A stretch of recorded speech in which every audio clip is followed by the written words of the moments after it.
Book ചെയ്ത ദിവസത്തെ വിലയോ വാങ്ങുന്ന ദിവസത്തെ വിലയോ ഏതാണോ കുറവ് ആ കുറഞ്ഞ വിലയിൽ പർച്ചേസ് ചെയ്യാം. ഫ്രീ ഇൻഷുറൻസും ലൈഫ് ടൈം മെയിന്റനൻസും ഇതോടൊപ്പം ലഭിക്കുന്നു. കവിത ഗോൾഡ് ആൻഡ് ഡയമണ്ട്സ്. പഴയത് മാറ്റി പുത്തൻ തിളക്കത്തോടെ മടങ്ങൂ. കടയിൽ കയറി അലൂമിനിയം സാമഗ്രികൾ മോഷ്ടിച്ച കേസിൽ ഒരാൾ കൊപ്പം പോലീസിന്റെ പിടിയിൽ. മലപ്പുറം വളപ്പുറം സ്വദേശി മുർഷിദാണ് പിടിയിലായത്. കേസിൽ 2 പേരെ കൂടി പിടികൂടാനുണ്ട്.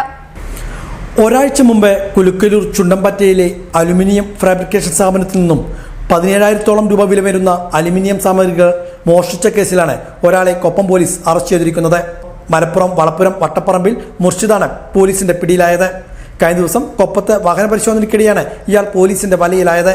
ഈ മാസം 12-നാണ് ചുണ്ടമ്പറ്റയിൽ നിന്നും മുർഷിദ് ഉൾപ്പെടെയുള്ള 3-അംഗ സംഘം കടയിൽ നിന്നും സാധനങ്ങൾ മോഷ്ടിച്ചത്.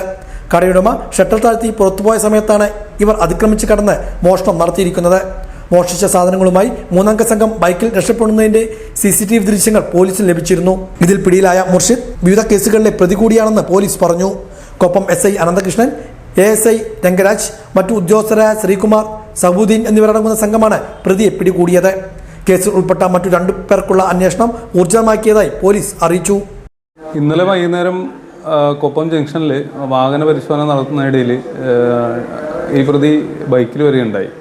അപ്പോൾ നമ്മൾ ബൈക്ക് പരിശോധിക്കാനായിട്ട് ഇതിൽ നേരത്തെ കളവ് കേസുകളും മറ്റുണ്ടായി, ബൈക്കെല്ലാം മോഷണം പോയത്. അതിൻ്റെ അടിസ്ഥാനത്തിൽ ബൈക്ക് നിർത്തി പരിശോധിച്ചതിൽ നേരത്തെ നമ്മൾ ഈ പ്രതിനെ പ്രിവെൻറ്റീവ് അറസ്റ്റും മറ്റും ചെയ്തിട്ടുള്ളതാണ്. അപ്പോൾ അവിടെ വെച്ച് അന്വേഷിച്ചതിൽ കളവും ആക്രി സാധനങ്ങളും മറ്റ് ഇരുമ്പ് സാധനങ്ങളും മറ്റും മോഷ്ടിച്ച് പോകുന്നത് നമ്മൾ മുന്നേ CCTV ദൃശ്യങ്ങളിൽ കണ്ടിട്ടുള്ളതാണ്. നമ്മൾ പ്രതിയെ പിടികൂടി സ്റ്റേഷനിൽ കൊണ്ടുവരികയും കൂട്ടുപ്രതികളെ തെരഞ്ഞതിൽ അവർ ഒളിവിലാണ്. പ്രതിനെ ഇന്ന് റിമാൻഡ് ചെയ്യുന്നത്.